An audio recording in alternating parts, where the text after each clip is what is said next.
Sanjay, you suspended for alleged anti-party activities and breach of discipline by the Congress. What is your response to the suspension? Well, Aditi, right now everyone is calling me that I should be in a state of animated suspension or suspended animation. Either way, I'm pretty chilled out and happy. Yesterday, I discovered that I had apparently been indulging in anti-party activities. I don't know what that means.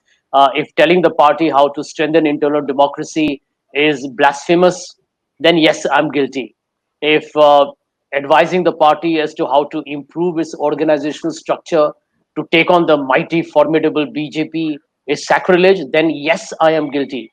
But I was stunned because I just finished a show with NDTV, and a couple of minutes later, I had a glass of water and I walked back into my drawing hall, and there I found a big broadcast saying, I'm suspended. And I was pretty stunned that I should discover that on a TV channel where I was just appearing 2 minutes ago and actually trying to defend the party. So, quite a novel experience, but we live and learn. Why were you suspended according to you? You say that you probably have no idea that you were suspended and it just happened out of the blue. In your opinion, why did it happen? Why did the party call for your suspension? Well, when I've reflected on it today, at some time today in the afternoon, I came to two conclusions, and I could be wrong.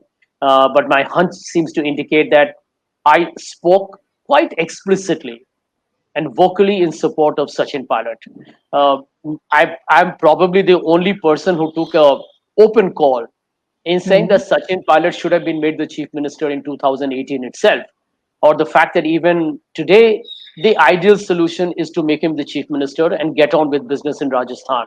I also believe that the Congress leadership has to take responsibility for the drift, for the stasis that has come into the Congress. Losing Karnataka, Madhya Pradesh, destabilizing Rajasthan.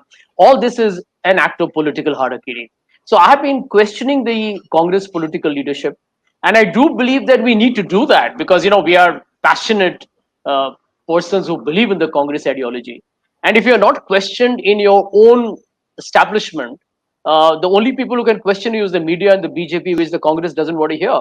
So Right. I took a position, I spoke up, and I do feel that the trigger for my sacking has actually emerged with me taking a stance in favor of Sachin.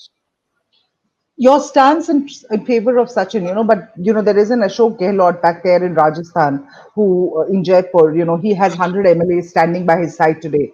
Is he not the man of the hour instead of Sachin Pilot as far as the Congress party is concerned? Aditya, let me give you a couple of clarifications. Mr. Gehlot was the chief minister in 2013 when the Congress party was reduced to 21 seats, its lowest ever in its political history in the state.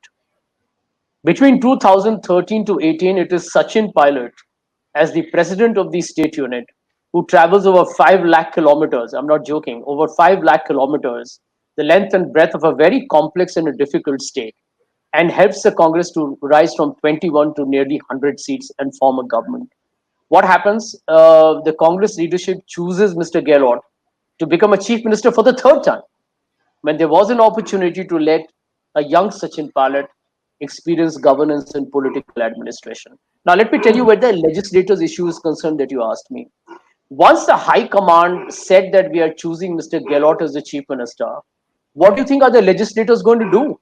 They will say, yes, we support him too. So he had the backing of all the legislators. But if you truly wanted an inner democratic decision, then after the December 2018 results, there should have been a secret ballot between the legislators, and they should have been then told to vote either for Sachin Pilot or for Ashok Gehlot, and that did not happen. So you're saying that had the party high command taken a decision and gone with Sachin Pilot, it would be Sachin Pilot who would have the backing of these 100 MLAs today. Absolutely. Let me tell you, Aditi, one more thing.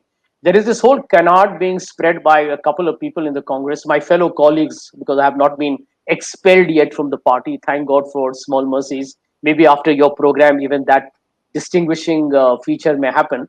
The fact of the matter is that if you, this is not the first time in Andhra, for instance, you actually had a situation where Jagan Mohan Reddy had the majority of the legislators in his support. and yet the Congress chose Mr. Rosaiya as the chief minister.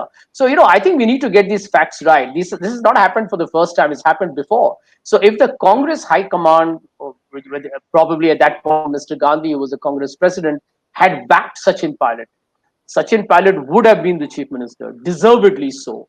And I don't think all the drama that has happened over the last couple of days would have ever transpired. So I call this an unwarranted, highly avoidable mess that the Congress has got into.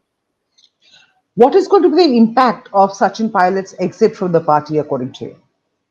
Well, he's not leaving the party. I mean, Oh, you have sorry, heard it. exit from his positions in the party as the Pradesh Congress chief and as the deputy chief minister, obviously the government positions in Rajasthan. I think the Congress party's leadership's job was to bring about a reconciliation. I mean, the simple way out was to give Sachin Pilot the job of the chief minister that he should have got it 3 years ago. Number two is to give Mr. Gehlot, he's got a lot of political experience, he's a heavyweight politician, give him the job of reviving Uttar Pradesh, Bihar, West Bengal, Tamil Nadu, where we have been in virtual wilderness for decades, and appoint a new leader to head your Rajasthan Pradesh Congress committee.